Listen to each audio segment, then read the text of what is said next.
오늘 저희가 조명할 이야기는 단순한 궁궐 암투를 넘어선 24년을 기다린 처절한 복수극의 실체입니다. 1776년 갓 즉위한 젊은 왕정조의 칼끝은 조선 왕실의 가장 어두운 그림자를 향했습니다. 그의 손에 사약을 받고 쓰러진 이는 다름 아닌 할아버지 영조의 후궁 수계문씨. 한때 왕의 총애를 등에 업고 궁궐을 호령했던 그녀는 도대체 어떤 죄를 지었기에 새로운 왕의 분노를 사서 그토록 잔인하게 생을 마감해야 했을까요? 이 이야기는 한 왕자의 아버지에 대한 뜨거운 원한과 권력의 나락을 보여주는 소름 끼치는 역사 기록입니다. 이 비극적인 진실을 끝까지 따라가실 용기가 있다면 지금 바로 구독 버튼을 누르고 저희와 함께 핏빛 역사의 장막을 걷어주십시오. 조선의 궁궐 깊은 곳에서 벌어진 이 끔찍한 복수극의 중심에는 역사상 가장 비극적인 왕세자로 기록된 사도세자의 아들 정조 이산이 서 있었습니다. 그는 왕위에 오른 직후 불과 몇 달 만에 조선 건국 이래 유례를 찾아보기 힘든 방식으로 자신의 할아버지 후궁을 제거했습니다. 수계문씨를 향한 정조의 증오와 경멸은 단순한 미움이 아니었고 그의 유년 시절을 지배했던 악몽의 총체이자 아버지의 비극적인 죽음에 얽힌 핵심적인 고리였습니다. 수계문씨, 본명 문성월은 미천한 궁녀 신분으로 궁궐에 들어왔으나 불과 몇 년 만에 왕의 여인이라는 지위에 올랐습니다. 그녀의 오빠 문성국은 별감으로 근무하며 궁궐 내의 정보를 수집하는 데 능했고 이 남매는 영조의 총애를 등에 업고 서서히 조선 왕실의 어두운 권력 중심부를 잠식해 들어갔습니다. 하지만 그녀의 등장은 너무나도 불길했고 비도덕적이었으며 모든 비극의 서막을 알리는 섬뜩한 징조와 같았습니다. 이 모든 불행한 사건의 시작은 1751년 겨울로 거슬러 올라갑니다. 당시 창경궁에는 깊은 슬픔이 드리워져 있었는데 영조가 지극히 아꼈던 맏아들 효장세자의 부인인 현빈조 씨가 세상을 떠났기 때문입니다. 영조는 며느리의 죽음에 크게 애통해하며 몸소 빈소를 찾아 밤낮으로 고글했습니다. 왕의 지극한 정성이 궁궐 전체를 무거운 슬픔으로 뒤덮고 있을 때였습니다. 바로 그 현빈조 씨의 빈전에서 누구도 예상치 못한 파문적인 스캔들이 터져나옵니다. 조 씨를 모시던 궁녀들 중 한 명이었던 문 씨는 조용하고 평범한 신녀였으나 상복을 입은 채 근조하는 왕의 눈에 띄게 되었습니다. 당시 60에 가까웠던 영조는 20살 남짓의 젊은 문 씨에게 순식간에 마음을 빼앗기고 말았습니다. 궁궐의 모두가 상중의 엄숙함을 지키고 있는 바로 그 순간의 말입니다. 상중이라는 국가적인 슬픔과 도덕적 금기가 엄연히 존재하는 상황 속에서 영조는 이성을 잃은 듯 문 씨에게 승은을 내렸습니다. 이는 당시 유교 국가인 조선의 왕실에서는 상상조차 할 수 없는 매우 파격적이고 부적절한 행동이었습니다. 심지어 영조는 죽은 며느리가 사용하던 처소마저 문 씨에게 내주었는데 이는 궁중 전례를 통틀어 찾아볼 수 없는 충격적인 일탈로 기록되었습니다. 이 사건으로 인해 궁궐 내부는 격렬하게 술렁였습니다. 왕의 행동은 단순히 개인적인 애정 행각을 넘어 왕실의 권위와 도덕성에 심각한 흠집을 냈습니다. 특히 조정 대신들은 문 씨의 후궁 책봉을 극도로 꺼려했는데 이 부적절한 관계의 시작이 낳을 파국을 예감했기 때문입니다. 영조가 문 씨를 정사품 소원으로 책봉하려 했을 때 승지 윤광이는 왕의 명령을 거부하며 어보를 찍지 않는 파격적인 항명으로 그 부당함에 맞섰습니다. 하지만 윤광이의 고결한 항명조차 영조의 맹목적인 총애를 막을 수는 없었습니다. 영조는 결국 다른 승지를 시켜 문 씨의 책봉을 강행했고 문 씨는 이 불미스러운 시작에도 불구하고 왕의 지극한 사랑을 독차지하며 궁궐의 실세로 빠르게 떠올랐습니다. 그녀는 1753년 화령옹주를 이듬해에는 화일옹주를 낳으며 영조의 황혼기 사랑을 상징하는 인물이 되었고 자신의 지위를 더욱 공고히 다져나갔습니다. 문 씨의 등장은 당시 왕세자였던 사도세자의 삶에 가장 큰 아문을 드리웠습니다. 형 현빈조 씨의 죽음과 어머니의 상중에도 불구하고 벌어진 아버지의 부도덕한 행동을 지켜보면서 사도세자는 아버지에 대한 깊은 실망감과 형언할 수 없는 분노를 느꼈습니다. 문씨는 단순한 세후궁이 아니었고 사도세자에게는 아버지와의 관계가 틀어지는 불안하고 불길한 징조 그 자체였습니다. 사도세자의 심경은 복잡했을 것입니다. 그는 왕실의 도덕적 질서를 무너뜨린 문씨를 경멸했지만 한편으로는 그녀를 총애하는 아버지 영조 앞에서 자신의 감정을 숨겨야 하는 심리적 압박에 시달렸습니다. 문씨는 이 틈을 놓치지 않았습니다. 그녀는 자신의 오빠 문성국을 이용해 사도세자의 일거수일투족을 감시하고 이 모든 정보를 영조에게 전달하며 불신과 이간질의 씨앗을 쉼없이 뿌리기 시작했습니다. 사도세자의 몰락은 이 순간부터 이미 예정된 비극과 같았습니다. 문성국은 동궁전 주변의 별감들을 포섭하여 사도세자의 움직임, 만나는 사람들, 심지어 그가 내뱉은 사소한 말실수까지 정밀하게 감시하고 기록했습니다. 이 비밀스러운 보고서는 문씨의 손을 거쳐 마치 궁궐을 떠도는 음침한 소문처럼 영조의 귀에 흘러들어갔습니다. 해경궁 홍씨는 훗날 한중록에 이 상황을 생생하게 기록했습니다. 영께서 모르실 때도 의심하셨는데 날마다 들으시니 불쾌하신 마음에 부자 사이는 갈수록 값지니라. 해경궁 홍씨는 문씨 남매를 가리켜 요녀와 간적이라는 극단적인 표현을 서슴지 않았습니다. 요녀는 나라를 어지럽히는 여우 같은 여인, 간적은 간사한 역적이라는 뜻입니다. 이는 궁궐에서 문씨의 행태를 직접 목격하고 고통받았던 세자빈의 피 맺힌 절규나 다름없었습니다. 문씨의 모함은 단순히 세자의 실수를 고자질하는 수준을 넘어 세자의 존재 자체를 위협하는 정치적 공격으로 변질되었습니다. 문씨는 사도세자가 행한 사소한 실수나 말실수도 의도적으로 크게 부풀려 영조에게 보고했습니다. 그녀의 악의적인 보고는 이미 아들에 대한 의심이 깊었던 영조의 마음속에 불신이라는 독버섯을 더욱 키웠습니다. 사도세자는 아버지의 끊임없는 의심과 질책 속에서 서서히 정신적으로 병들어가기 시작했고 그의 광기와 비극은 바로 이 문씨 남매의 음험한 이간질에서 비롯되었습니다. 문씨의 악행 중 가장 악랄했던 것은 창경궁 낙선당에서 화재가 발생했을 때였습니다. 이 사건을 두고 문성국은 교묘하게 죄를 조작하여 사도세자의 책임으로 몰아갔다고 정조는 훗날 증언했습니다. 사도세자는 아무런 잘못도 없이 아버지에게 극심한 꾸중을 당했고 이로 인한 절망감은 그의 정신을 극한으로 몰아갔습니다. 이 절망 속에서 사도세자는 극단적인 선택을 시도했습니다. 그는 저승전 앞들에 있던 우물에 스스로 몸을 던져 목숨을 끊으려 했습니다. 다행히 주변의 만류로 자살은 미수에 그쳤지만 이 사건은 사도세자가 아버지의 의심과 문씨의 모함이라는 이중의 감옥 속에서 얼마나 처참하게 고통받고 있었는지를 보여주는 섬뜩한 증거였습니다. 하지만 문씨의 야욕은 여기서 멈추지 않았습니다. 그녀는 영조와의 사이에서 딸만 둘을 낳은 것에 불만을 품고 자신의 권력을 더욱 확고히 할 아들을 얻기 위해 온갖 수단과 방법을 동원했다고 야사는 전합니다. 그녀의 탐욕은 왕실의 근본마저 뒤흔드는 위험천만한 음모로 이어졌습니다. 충격적인 이야기에 따르면 문씨는 사가, 궁궐 밖 사적인 집에서 몰래 사내아이를 들여와 영조에게 왕자라고 속이려 했다고 합니다. 만약 이 시도가 성공했다면 왕실의 정통성은 완전히 무너지고 사도세자의 입지는 더욱 위태로워졌을 것입니다. 다행히 이 음모는 당시 영의정 이종성에게 발각되어 무산되었으나 문씨가 왕실을 속여 가짜 왕자를 만들려 했다는 사실 자체는 그녀의 비뚤어진 욕망을 적나라하게 보여줍니다. 영조의 절대적인 총애를 믿은 문씨의 횡포는 날이 갈수록 심해졌습니다. 그녀는 궁중에서 그야말로 아나무인으로 행동하며 왕실 어른에 대한 예의를 완전히 저버렸습니다.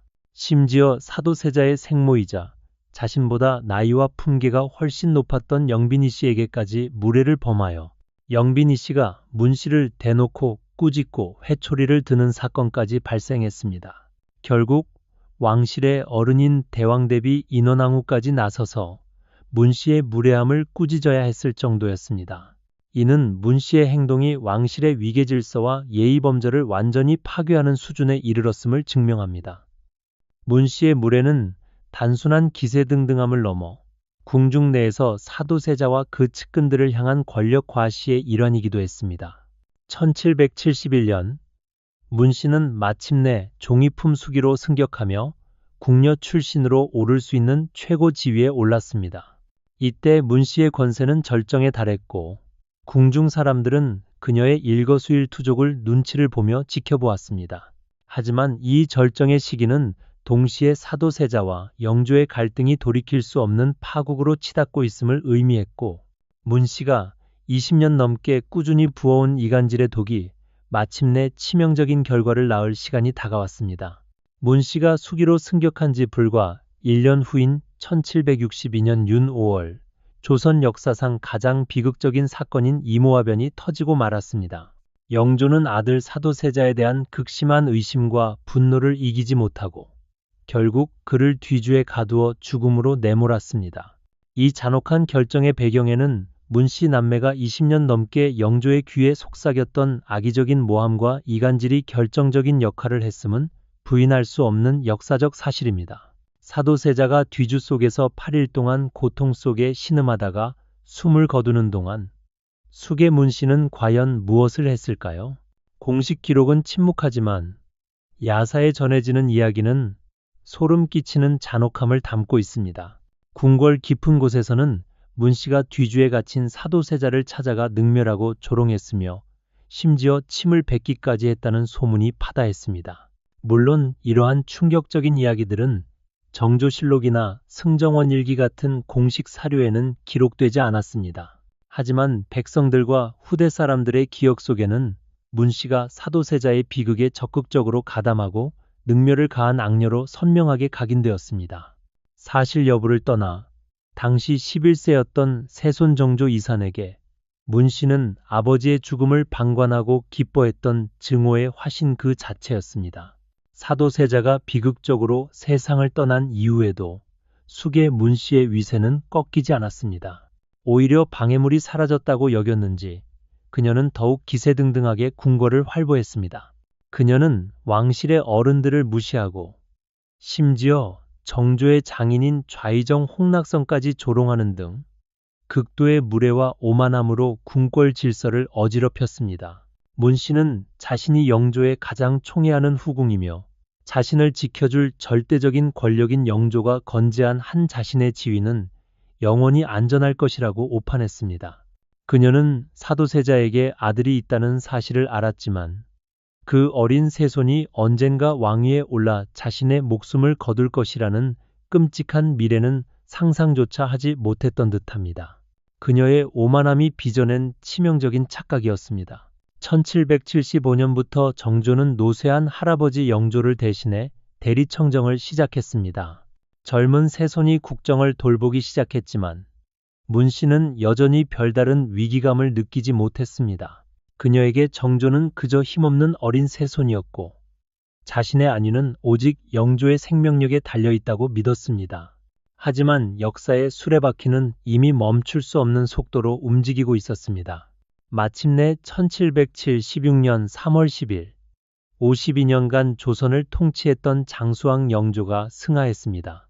숙의 문 씨에게는 자신이 누려왔던 모든 권력과 부귀 영화를 지켜주던 절대적인 방패막이 사라진 순간이었습니다. 그리고 바로 그날 24세의 젊은 세손 정조가 조선의 22대 왕으로 즉위하며 24년 동안 사겨온 피해 복수국에 막이 올랐습니다. 정조는 왕위에 오르자마자 가장 먼저 숙의 문 씨를 정조준했습니다. 그는 자신의 즉위가 단순히 왕권 교체를 넘어 아버지의 원한을 갚고 왕실의 질서를 바로잡는 단죄의 시작임을 천명하려는 듯 했습니다. 정조에게 문 씨의 처단은 정치적 행위 이전에 어린 시절 아버지의 비극을 목격한 아들의 가장 뜨거운 원한 해소였습니다. 즉위한 지 불과 20일 만인 3월 30일 정조는 전격적으로 숙의 문 씨의 자귀를 삭탈하고 궁 밖에 사가로 내쫓았습니다. 그녀는 더 이상 왕의 여인인 숙예가 아니었습니다. 정조는 그녀를 문녀라고만 부르도록 명하며 그녀의 신분을 미천한 궁녀 출신으로 되돌려 버렸습니다. 한때 궁궐을 호령하던 권세는 하룻밤 사이에 먼지처럼 사라졌습니다. 문 씨의 몰락은 그녀 일가 전체의 파멸로 이어졌습니다. 정조는 문 씨의 오빠 문성국을 노비로 만들고 문 씨의 어머니에게는 죄인의 가족에게 가하는 가장 가혹한 형벌 중 하나인 제주도의 관노비가 되도록 명령했습니다. 권세가 하늘을 찔렀던 문 씨 일가는 하루아침에 왕실의 공공의 적으로 전락했고 정조의 복수는 그 누구도 피할 수 없는 철저한 응징이었습니다. 정조는 문 씨 일가에 대한 단죄를 명확히 하고자 했습니다. 그는 5월 13일 장문의 교지왕의 명령을 내려 문 씨의 죄를 온 천하에 상세히 고했습니다. 이 교지에는 문 씨가 사도세자를 끊임없이 모함하고 궁중을 어지럽혔던 죄상이 낱낱이 명시되었습니다. 왕이 한낱 후궁의 죄상을 이토록 길게 공표한 것은 매우 이례적인 일이었습니다. 특히 정조는 창경궁 낙선당 화재 사건의 진범을 문성국이라고 지목하며 이 사건을 이용해 죄 없는 자신의 아버지를 모함했던 문 씨 남매의 악행을 공식적으로 확인 사살했습니다.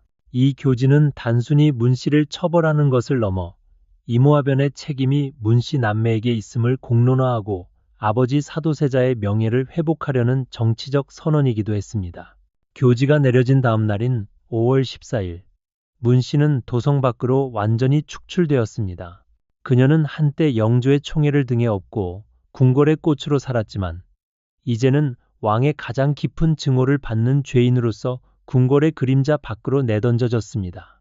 그녀의 모든 부귀와 위세는 이미 왕의 첫 번째 단죄로 사라진 뒤였습니다. 조정 대신들은 문 씨에 대한 더욱 가혹한 처벌을 요구하는 상소를 빗발치게 올렸습니다. 대신들은 문 씨를 당장 사형에 처해야 한다고 주장했으며 심지어 문 씨의 딸들인 화령옹주와 화일옹주의 자기까지 삭탈해야 한다고 강력하게 요구했습니다. 그만큼 문 씨의 악행은 조정 내에서도 용납할 수 없는 수준이었습니다. 하지만 정조는 이 부분에서만큼은 냉철한 이성을 잃지 않았습니다. 그는 두 옹주는 영조의 고육이며 문 씨가 흉계를 꾸밀 때는 강보에 쌓인 악이었을 뿐이라며 어린 조카들을 보호했습니다. 정조는 아버지의 원수를 갚아야 했지만 동시에 왕실의 어른으로서 영조의 핏줄인 옹주들마저 단죄하는 잔혹한 선택은 피하려 했습니다. 그러나 정조의 자비는 오직 옹주들에게만 해당했습니다. 문 씨에게만큼은 한치의 관용도 베풀지 않았습니다. 정조는 할아버지 영조의 국상이 끝날 때를 기다렸습니다. 이는 후궁에 대한 처벌이라 할지라도 왕의 장례가 끝날 때까지는 기다리는 것이 예법에 맞았기 때문이었습니다.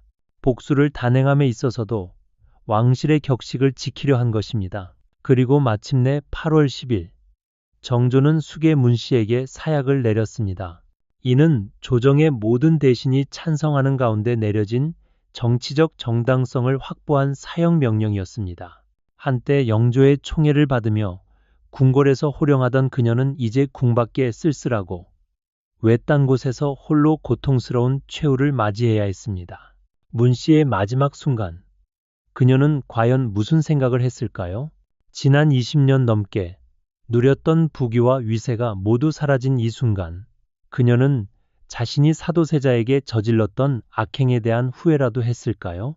아마도 그녀의 눈앞에는 자신이 파멸시킨 한 왕자의 고통스러운 모습과 이제는 복수의 칼날을 들고 선 어린 새손의 차가운 눈빛이 아른거렸을 것입니다. 수계 문 씨의 죽음은 단순한 후궁 한 명의 사사로 끝나지 않았습니다. 그것은 조선 왕실 역사상 가장 비극적인 사건이었던 이모화변의 진정한 마침표였습니다. 정조에게 문 씨의 처단은 아버지의 원수를 갚는 가장 중요한 행위였으며 동시에 왕권을 위협하고 왕실의 질서를 어지럽혔던 모든 세력에게 보내는 서슬퍼런 경고였습니다. 흥미롭게도 조선 역사에는 문 씨와 비슷한 처지에 놓였던 인물이 또 있습니다. 바로 인조시대의 후궁 귀인조 씨입니다. 그녀 역시 왕의 총애만 믿고 방자하게 행동하다가 결국 새로운 왕 효종에 의해 패출되고 사사당했습니다. 사도세자를 모함한 수계 문 씨와 소현세자를 죽음으로 내몬 귀인조 씨. 두 여인 모두 권력 다툼에 개입하다가 비참한 최후를 맞이했다는 공통점을 가지고 있습니다. 하지만 두 왕녀의 운명에는 중요한 차이점도 있었습니다. 귀인 조씨는 아들을 낳아 효종이라는 든든한 후견인을 확보할 수 있었지만 숙의 문씨는 딸만 둘을 낳아 정조에게 대항할 만한 어떤 정치적 방패막이도 만들지 못했습니다. 결국 영조가 죽자 문씨를 보호해줄 사람은 궁궐 안팎 어디에도 남아있지 않았습니다. 문씨 사건을 두고 일부 학자들은 다른 각도에서 해석을 제시하기도 합니다. 과연 문씨가 정말로 사도세자의 죽음을 좌우할 정도의 영향력이 있었을까 하는 의문입니다. 문씨는 노론이나 소론 같은 강력한 정치적 지지 기반이 없는 일개 궁녀 출신 후궁에 불과했기에 세자의 죽음이라는 거대한 사건에 그녀의 영향력이 결정적이었는지 의문을 제기하는 것입니다. 일각에서는 정조가 즉위 후 임오화변으로 인한 왕실의 후유증과 노론과의 관계를 정리하기 위해 희생양이 필요했을 수 있다고 주장합니다. 아무런 지지 세력이 없는 문씨를 단죄함으로써 정조는 아버지의 원수를 갚는 동시에 정치적 부담을 줄이려 했다는 해석입니다. 실제로 문씨와 함께 임오화변의 책임자로 지목된 김상로는 이미 사망한 상태였기에 문씨가 그 역할을 맡았을 가능성이 제기됩니다. 하지만 이러한 해석에도 한계가 있습니다. 해경궁 홍씨가 직접 궁중에서 목격하고 한중록에 기록한 문씨의 행태가 너무나 구체적이고 생생했기 때문입니다. 문씨가 단순히 희생양이었다면 현장에서 모든 것을 지켜본 세자빈이 그녀를 요녀라고 부를 정도로 격렬하게 증오할 이유가 없었을 것입니다. 무엇보다 정조의 감정적 대응이 너무나 격렬하고 철저했습니다. 문씨가 단순한 정치적 희생양이었다면 정조가 즉위하자마자 불과 20일 만에 자귀를 삭탈하고 5개월 만에 사약을 내리는 등 그토록 서둘러 잔인하게 처단할 이유가 없었을 것입니다. 이는 단순한 정치적 계산을 넘어선 개인적이고 뜨거운 복수심 없이는 설명하기 어렵습니다. 정조에게 숙의 문씨는 단순한 정적이 아니었습니다. 그녀는 자신이 11세의 나이에 목격한 악행의 주체였고 아버지 사도세자를 고립시키고 죽음으로 내몬 가장 직접적인 원수였습니다. 정조는 뒤주에 갇혀 죽어가는 아버지를 무력하게 지켜볼 수밖에 없었던 어린 시절에 평생 지울 수 없는 트라우마를 안고 살았습니다. 문씨의 죽음으로 정조의 복수는 끝났을까요? 아닙니다. 그녀의 가족들까지 혹독한 처벌을 받으며 정조의 응징은 문씨의 핏줄과 세력을 완전히 뿌리 뽑는 수준으로 이어졌습니다. 오빠 문성국은 노비가 되어 전 재산을 몰수당했고 그의 아들 문경행과 매부 박도우까지 유배형에 처해졌습니다. 문씨의 어머니는 멀리 제주도에서 관노비로 비참한 삶을 살아야 했습니다. 문씨의 사위들 역시 복수의 칼날을 피할 수 없었습니다. 화령옹주의 남편인 심은 장모의 재산을 마음대로 처분했다는 이유로 처벌을 받았습니다. 5년 전 요절했던 화일옹주의 장래에 10만 양이라는 거액을 지출한 것까지 문제가 되어 문씨 일가 전체의 부정부패와 사치가 만천하에 드러났습니다. 문씨 일가는 문자 그대로 풍비박산이 났습니다. 그들이 누렸던 권력과 재산은 한순간에 사라졌고 정조의 철저한 복수는 문씨와 연결된 모든 뿌리를 잘라냈습니다. 이는 문씨 개인의 처단뿐 아니라 문씨가 구축했던 궁중 내의 음험한 인맥과 세력까지 완전히 해체하려는 정조의 의지였습니다. 그나마 다행인 것은 화령옹주만큼은 정조의 보호를 받았다는 점입니다. 대신들이 끊임없이 옹주의 자기 삭탈을 요구했지만 정조는 완강히 거부하며 어린 조카에 대한 최소한의 관용을 지켰습니다. 하지만 어머니의 죄로 인해 화령옹주는 궁궐 출입이 금지되었고 옹주로서의 예우도 제대로 받지 못하는 사실상 평민과 다름없는 고독한 삶을 살아야 했습니다. 그럼에도 화령옹주는 운이 좋았습니다. 어머니가 사약을 받은 후에도 영조보다 21년을 더 살면서 순조대까지 천수를 누렸기 때문입니다. 1821년 69세로 사망할 때까지 살아남을 수 있었던 것은 순전히 정조의 관용 덕분이었습니다. 만약 화령옹주가 왕위 계승에 위협이 될 만한 아들로 태어났다면 정조는 아마도 어머니와 함께 사사시켰을 것입니다. 숙의 문씨 사건은 단순한 왕실 스캔들이 아니었습니다. 이는 조선 후기 정치사에서 매우 중요한 전환점이 되었습니다. 정조는 이 사건을 통해 이모화변으로 얽히고 설킨 원한의 매듭을 풀고 자신의 정통성과 강력한 왕권을 확고히 다지는 계기를 마련할 수 있었습니다. 노론과의 협력 관계를 안정시키는 정치적 효과도 거두었습니다. 하지만 이 모든 정치적 성취의 이면에는 한 인간의 깊은 상처와 트라우마가 숨어 있었습니다. 11세의 아버지를 잃은 아이의 어두운 기억이 24년이라는 긴 세월 끝에 폭발적으로 분출된 것입니다. 정조에게 문씨의 처단은 단순한 정치적 계산을 넘어선 아버지의 명예를 회복하고 자신의 고통을 끝내고자 했던 개인적인 복수였습니다. 문씨의 이야기는 그녀가 사약을 받은 것으로 끝나지 않았습니다. 그녀의 이름은 조선 왕실사에서 가장 유명한 악녀 중 하나로 영원히 기억되게 되었습니다.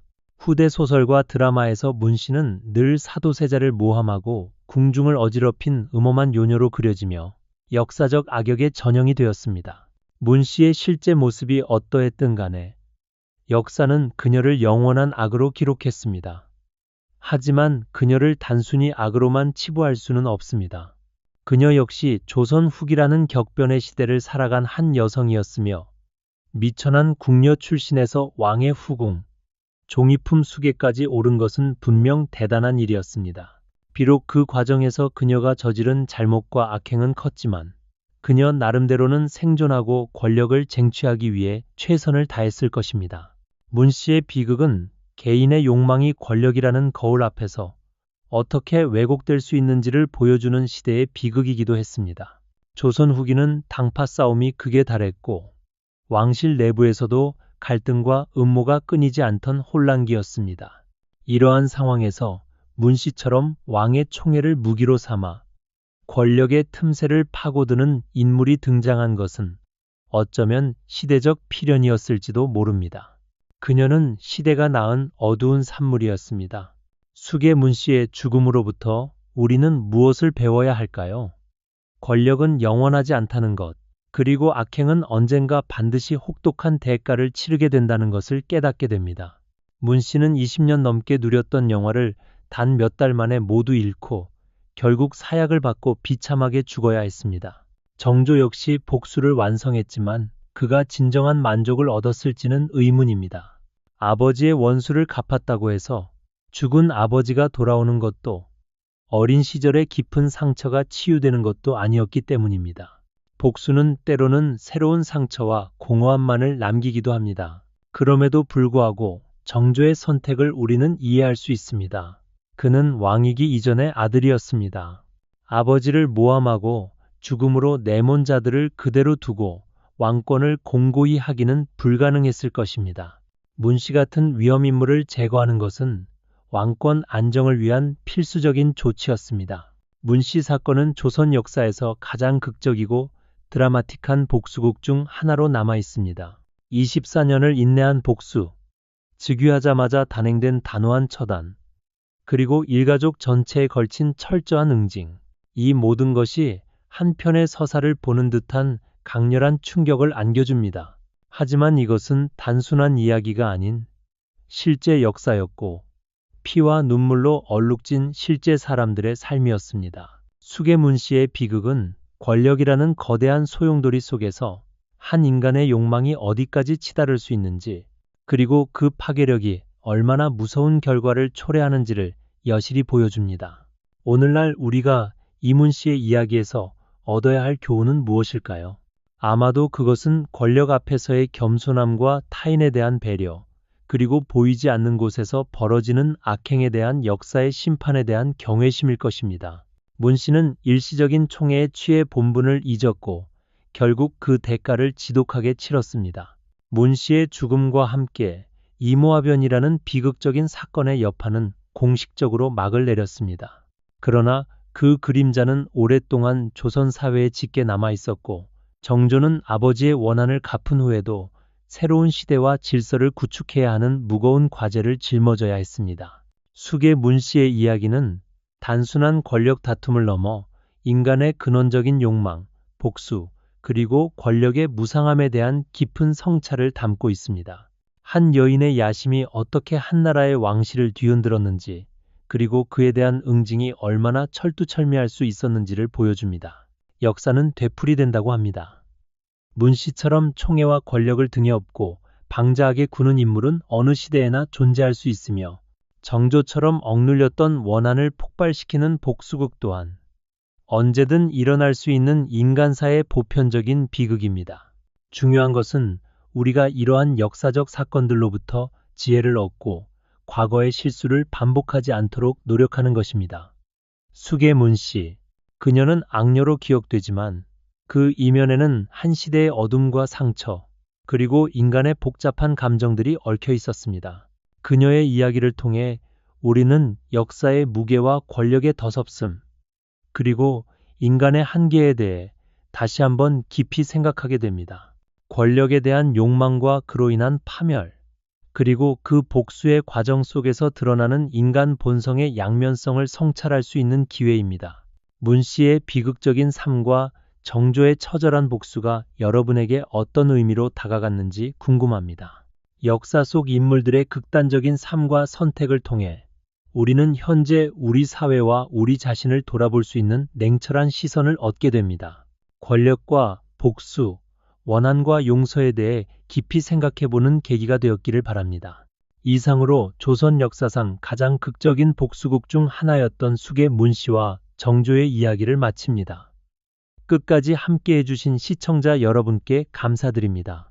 이 역사적 진실을 더 많은 분들과 나누고 싶다면 좋아요와 공유 부탁드립니다. 다음에도 흥미진진한 역사 이야기로 다시 찾아뵙겠습니다.